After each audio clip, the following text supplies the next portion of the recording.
Bonjour and welcome to another week with Explore from Amanda. So today we are looking at the beautiful city of Paris.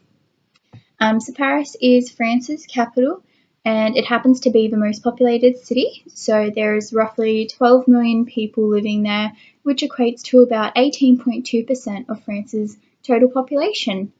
So that's really cool. So the city actually got its name in the 3rd century from a group of Celtic people called the Parisii. So it's basically Paris with two eyes on the end. So yeah, that's how it got it all those many years ago. So the city is pretty famous for love, fashion, lights, style, croissants. But I think it's really the icons that kind of capture the beauty of Paris. So you've got the Eiffel Tower, the Arc de Triomphe, the Louvre, and the Notre Dame. So we're just going to have a look at them today and just learn a bit more about the history. So the Eiffel Tower is probably the most recognizable icon for France, and just it's so amazing how so many people know this simple tower. And it's actually, if you can see in the background, I've got an Eiffel Tower in my house as well. So tourists absolutely flock to the Eiffel Tower. It is actually the most visited paid monument in the world. So it has over 2,500 people visit it daily.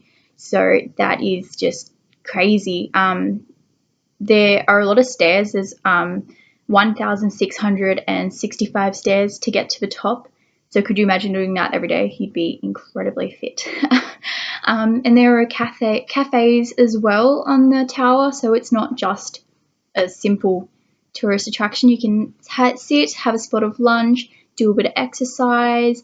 If you don't feel like climbing one day, there's actually the cable lifts as well. So up until my research, I didn't actually realize what the Eiffel Tower was. So it's been repurposed to become a broadcasting station, but it was originally built as the entrance into the 1889 World's Fair.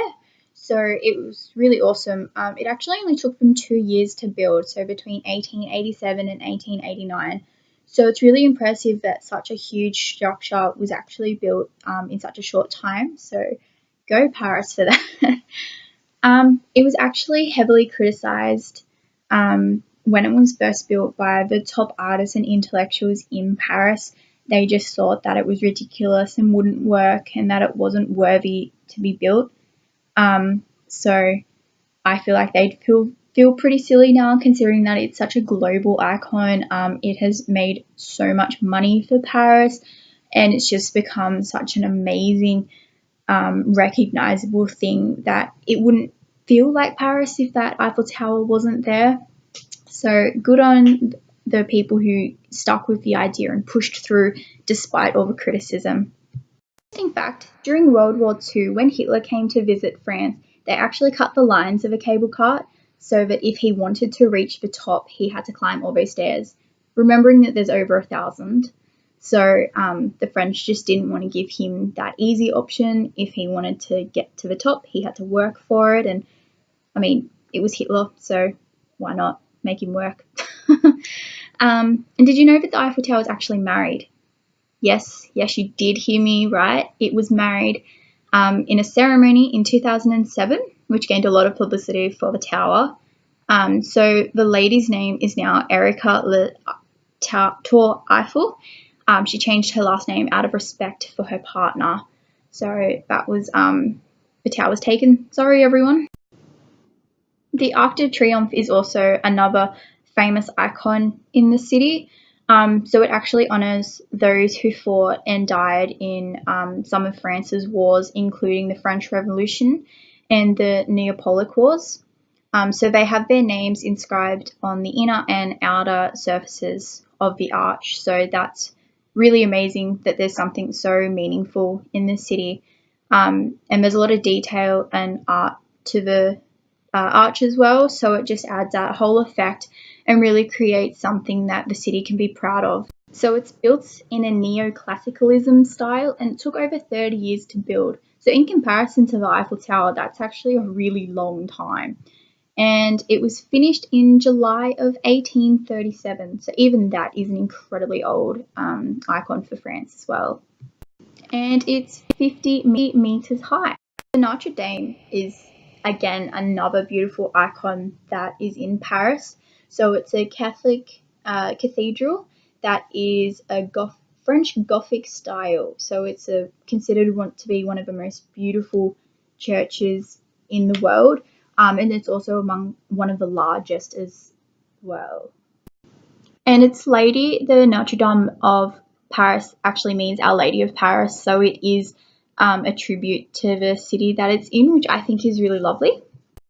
And in 2012, it had a year-long celebration for the 850th anniversary of the first bricklaying of the. So this, yet again, is another ancient icon in Paris. So you can tell that France has a lot of old icons and architecture to it. So the Notre Dame is actually famous for having gargoyles on its roof. A lot of people believe that this is used as a tool to cast off bad spirits and to protect the people of the city, but it was actually used to protect the water spouts that are on the roof. They needed a way to ensure that the building didn't have any damage, and they wanted to deflect water off the masonry. So they had these water spouts input, and they put these gargoyles on top just to add a little bit of decorative style and just kind of blend in with the rest of the building. So these gargoyles don't have a meaning to them, they are merely ornamental. I think a lot of people still like to believe that it's to cast off the spirits and it kind of adds to the atmosphere, but it's not true.